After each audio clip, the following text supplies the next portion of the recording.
আচ্ছা, আমরা তো 1947 সালের 15ই আগস্ট খুব আনন্দের সঙ্গে উদযাপন করি স্বাধীনতা দিবস, তাই না?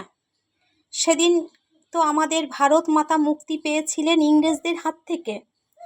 কিন্তু একটু ভেবে সত্যি করে বলুন তো, আমাদের দেশ কি স্বাধীন হয়েছে, না আমরা স্বাধীন হয়েছি? আমরা যতই গর্ব করে বলি না কেন যে আমরা স্বাধীন ভারতের সন্তান, কিন্তু তা নয়। আমরা বিশেষ করে নারী জাতিরা এখনো স্বাধীন হতে পারিনি।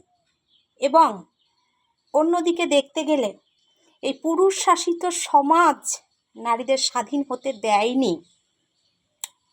কারণ এখনো আমরা হিংস্র মানুষরূপী জানোয়ারদের কাছে ক্রমাগত নিজেদের জীবন বলি দিচ্ছি। কত মাতা পিতা তাদের কন্যা সন্তানদের হারাচ্ছেন। আজও আমরা আমাদের মেয়েদের বাইরে পাঠিয়ে নিশ্চিন্তে থাকতে পারি না। মনের মধ্যে সব সময় একটা ভয় কাজ করে। মনে হয় আমার মেয়েটা ঠিকঠাক সুস্থভাবে বাড়ি ফিরবে তো।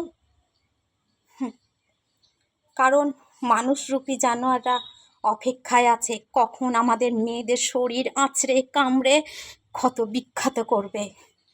আচ্ছা, এই ভয় নিয়ে বেঁচে থাকার নাম কি স্বাধীনতা? আর একটা কথা, যে মানুষরূপী জানোয়ার পুরুষরা নারীদের সুন্দর জীবনগুলোকে নষ্ট করে দিচ্ছে বা করছে, তারা কি একটিবারও ভাবছে না যে নারীর গর্ভে তাদের জন্ম? একটা পুরুষ যখন বাইরে থাকে তখন দরজায় বসে যে বয়স্ক মহিলা অপেক্ষা করেন তিনি হচ্ছেন তার মা। সংসারের হাজারো কাজের মধ্যে যে মহিলাটি স্বামীর যত্ন নেন তিনি হচ্ছেন তার স্ত্রী। বাড়ি ঢোকার সঙ্গে সঙ্গে যে ছোট্ট মেয়েটি কোলে এসে বাবা বলে ঝাঁপিয়ে পড়ে সে হচ্ছে তার মেয়ে। বছরের পর বছর উপোস করে ভাইফোঁটার দিন ধান দুর্বা দিয়ে প্রদীপ জ্বালিয়ে ভাইয়ের কপালে চন্দনের ফোঁটা দিয়ে তাদের দীর্ঘায়ু কামনা করে। রাখি পূর্ণিমার দিন তাদের হাতে রাখি বেঁধে দিয়ে যে মেয়েটি তাদের দীর্ঘায়ু কামনা করে, তাদের রক্ষা বন্ধনের রক্ষা করে, সে আর কেউ নয়, সে হচ্ছে তাদের আদরের বোন বা দিদি।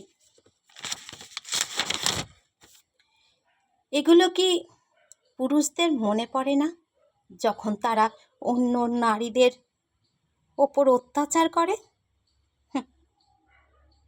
তবে এখন আর চুপ করে থাকার সময় নয়। আমাদের নিজেদের রক্ষা নিজেদেরকেই করতে হবে। আর এই পুরুষ শাসিত সমাজের পুরুষদের বুঝিয়ে দিতে হবে যে আমরা দুর্বল নই, পারবি না আর মোদের অত্যাচার করতে। একটা লাইন আছে, নারী বলে কি অবহেলিত এ সমাজে? তবে কেন লাঞ্ছিত অপমানিত পুরুষের মাঝে? কেন গরু ছাগলের মতো খাচ্ছে তারা মার, পুড়ছে দাবানলে? টাকা চাই, দাম চাই, নেই তো লোভী পুরুষের এ সমাজে চাওয়ার শেষ। তাদের চাহিদা মেটাতে কত মাতা পিতা হচ্ছেন নিঃশেষ। তবু কি পারছেন তাদের কন্যা সন্তানটিকে বাঁচাতে? পারছেন আইন স্বার্থপর স্বামীটাকে উচিত সাজা দিতে? পারবে না কেউ এর প্রতিকার করতে। ওঠে নারী নিজে লড়তে, বুঝিয়ে দে তোরা দুর্বল নই মোরা, পারবি না আর মোদের পুড়িয়ে মারতে।